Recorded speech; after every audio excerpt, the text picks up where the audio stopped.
Hello everyone and welcome back to another video from Gaming Basics. In this video, I'm going to show you how to log out from your existing account on the CSR2 game. So let's get started right away. In order to log out from the game, you can do it from within, but you may find that your login information will automatically be accessed from your Google Play Games account. So in order to prevent this, simply open up your phone settings first and then tap on Applications. From the Apps menu, simply search for CSR2 game, and when you find it, just tap on it. Now first tap on the force stop button at the bottom right corner to stop the application, and then you can tap on storage to get into the storage menu. From here, tap on clear cache first and clear your application cache.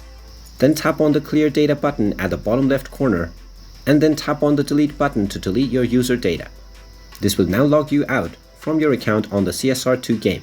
But if you want to stay logged out and you want to log in using a different method, then you will need to remove your login account from Google Play Games as well. So go back to your phone settings and tap on Apps once again, and now search for Google Play Games. Once you find it, just tap on it and then scroll down and tap on storage as well. Go ahead and clear the data for Google Play Games, and now you will completely be logged out from your account on CSR2 game. And there you have it. That is how easy it is to log out from your account on CSR2. If you find this video helpful, make sure you hit that like button and subscribe to our channel if you haven't done so already. Also ring that notification bell to never miss another update from us. Thank you for watching, and I will see you again in the next video.